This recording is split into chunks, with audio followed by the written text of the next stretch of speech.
Picture a rain-soaked bridge stretching across Manhattan in the dead of night, swallowed by a thick swirling fog. A gang of armed criminals prepare to dispose of a terrified informant on the East River. Then, without warning, the darkness seems to come alive. A haunting laugh echoes through the mist as twin silver pistols flash from beneath the flowing black cloak and a crimson scarf. Before the gangsters can react, their minds are clouded by an unseen force and justice is delivered from the shadows. This was the bold operatic version of The Shadow, released by Universal Pictures on the 1st of July 1994, built around one of the most influential heroes in American popular culture. The film was designed to introduce a new generation to a legacy pulp icon, with hopes that it might launch a successful franchise. Instead, it became one of Hollywood's most ambitious missed opportunities. So maybe the timing was bad. Released during a period where blockbuster filmmaking was rapidly shifting from elaborate practical craftsmanship towards the growing use of digital visual effects, The Shadow occupied a fascinating transitional moment in cinema history. Although audiences largely overlooked it upon its release, the film has since earned admiration from the remarkable production designs, striking atmosphere, and unapologetic stylized vision. Whether it arrived 10 years too early or 50 years too late remains to be the debate, but few would deny that it stands as one of the most visually distinct comic book adaptations of the 90s. Everything looks absolutely exquisite. To appreciate the significance of the 1994 film, it's worth tracing the origins of the character himself. Long before Batman or Superman became comic book icons, there was The Shadow. The character first appeared in 1930 as the mysterious narrator of the radio program Detective Story Hour. His popularity proved so immense that publisher Street and Smith commissioned writer Walter B. Gibson to expand on the concept into a series of pulp magazine stories beginning in 1931.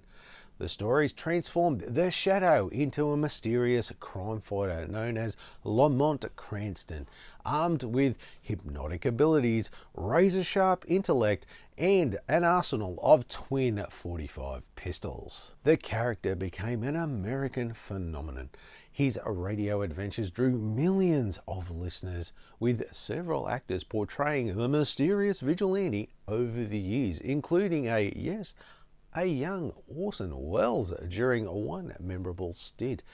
On the radio, the audiences became familiar with one of the Shadow's defining abilities, the power to cloud men's minds so they could not perceive him anywhere, combined with the unforgettable catchphrase, "Who knows what evil lurks in the hearts of men? The Shadow knows." The character became one of the defining heroes of that pulp era.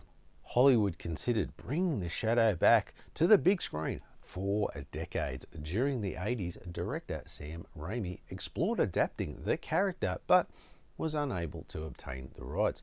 Many of the pulp-inspired ideas he'd hoped to explore with The Shadow eventually found their way into his original superhero film, A Dark Man. By the early 90s, Universal Pictures finally moved forward with its own adaptation, encouraged by the enormous success of Tim Burton's Batman.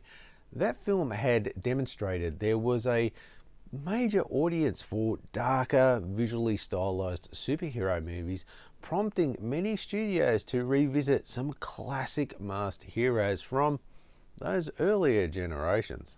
For the demanding dual role of Lamont Cranston and his mysterious alter ego, The Shadow, Universal cast Alec Baldwin At the height of his leading man career, Baldwin brought his own style of charisma, physical presence, and commanding vocal authority. His rich voice naturally echoed the cadence of the classic radio serial, while giving Cranston both a sophisticated and quiet menace.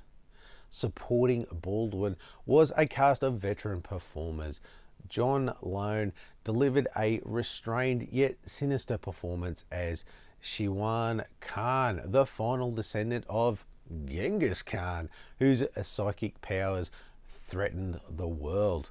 Penelope Ann Miller portrayed Margot Lane, with a witty socialite gifted with psychic abilities that allowed her to sense and communicate with the shadow in ways others could not. Ian McKellen appeared as Dr. Reinhold Lane, Margot's father, an accomplished scientist manipulated by Khan's schemes. Jonathan Winters played Police Commissioner Wainwright Barth, while Tim Curry brought his trademark theatrical flair to the corrupt scientist Farley Claymore. Together, the cast embraced the film's unique balance of serious drama, pulp action, and comic strip melodrama. Behind the camera, director Russell Mulcahy brought a highly visual style shaped by years of directing groundbreaking MTV music videos and films such as Highlander. Rather than pursue realism, Mulcahy leaned heavily into the German Expressionism, classic Hollywood adventure serials, and the sleek elegance of the 1930s Art Deco design.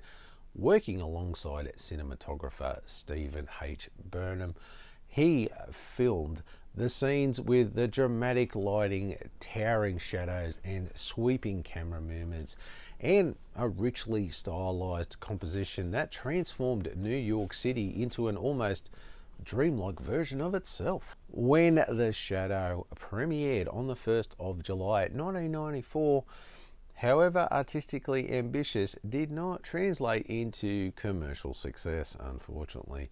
Universal supported the release with an extensive marketing campaign that included action figures, trading cards, and a bally pinball machine, and a wide range of licensed merchandise across the board. Even so, the film earned only just over $32 million at the domestic box office and about $48 million worldwide. Critical reception proved equally divided. Many reviewers praised the film's extraordinary visual style, lavish production design, and Jerry Goldsmith's powerful musical score.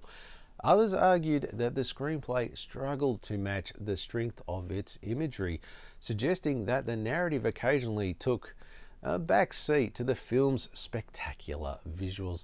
The competition certainly didn't help it either. That summer remains one of the most competitive in Hollywood's history. Disney's Lion King became a global sensation. Speed redefined the modern action thriller, and only 1 week after The Shadow arrived on theaters, Forrest Gump began its extraordinary run towards becoming one of the most defining films of the decade.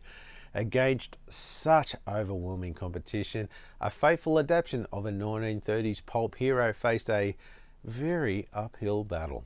How can we compete with that? Like many overlooked genre films of the era, The Shadow gradually found some new admirers after leaving theaters. The VHS rentals introduced the movie to an audience who had missed it on the big screen, while Laserdisc enthusiasts appreciated its immense sound design and richly detailed visuals.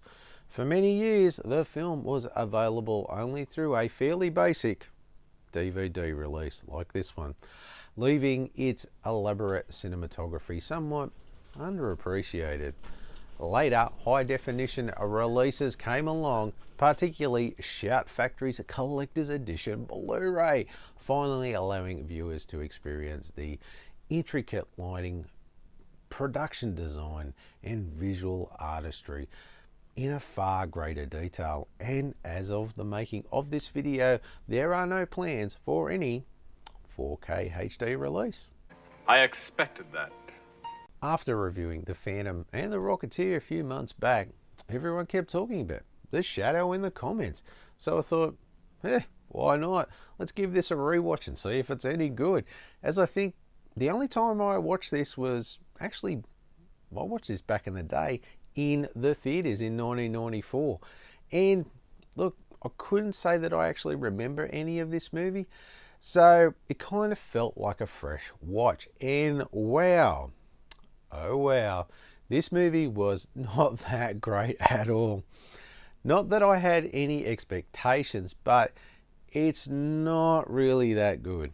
So average? I think it's really a combination of things, actually. The story was okay, it wasn't great. The look, on the other hand, oh my god, was fantastic. The Shadow himself, he looked awesome. His costume and his presence on film were just fantastic, honestly. The sets were beautiful looking across the board, and the movie just looked just really good overall. But for me, I think the acting across the board was not good at all. Everyone was very campy and not in a good way. Hell, Tim Curry just went to 11 on the campiness of his role, just chewing up the scenery every time he was on screen. But the thing that put me off the most was actually our star of the film, Alec Baldwin. To me, he just felt out of place, and his performance was either overdone or just off character. Like, I'm not sure who I would put in that role, but for me, Alec just wasn't the right guy for this movie. I mean, overall, I would probably give this a 5 out of 10, but that's being generous. I think, look, I'm not sure I would watch this again. Maybe I'll check it out. Actually, you know what? I'll probably go check out some more 30s and 40s classic serials of The Shadow, but yeah, I don't think I'll be rewatching this version. With the benefit of hindsight, The Shadow occupies an increasingly respected place in the comic book movie history, alongside films such as Dick Tracy, The Phantom, and The Rocketeer. It represents one of the last major studio attempts to fully embrace the visual language of classic pulp adventure before superhero cinema shifted towards contemporary realism and increasingly seamless digital spectacle. Although it never became a franchise Universal had really hoped for, it demonstrated that comic book inspired storytelling could be treated with genuine artistic ambition while remaining, well, unapologetically stylish.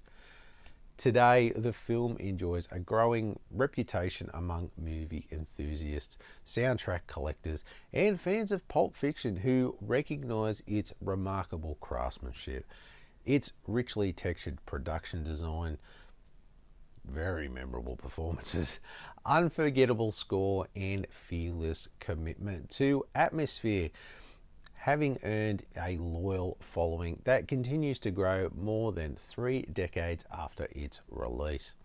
Ultimately, The Shadow stands as a fascinating reminder of a real different era in studio filmmaking, a time when Hollywood was willing to invest $45 million into an unapologetic stylized vision rooted in the adventure serials and pulp magazines of the past.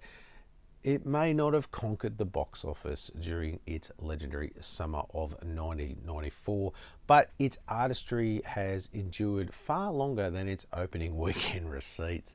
And perhaps that's the perfect ending for a film that spent decades hidden in plain sight, quietly waiting for audiences to rediscover what was lurking in the shadows all along. I see what you did there. Next week on the show, we are going to look at the Batman serial from 1943 on DVD, as requested by you, the subscribers. So make sure you tune in for that one. Thanks for watching.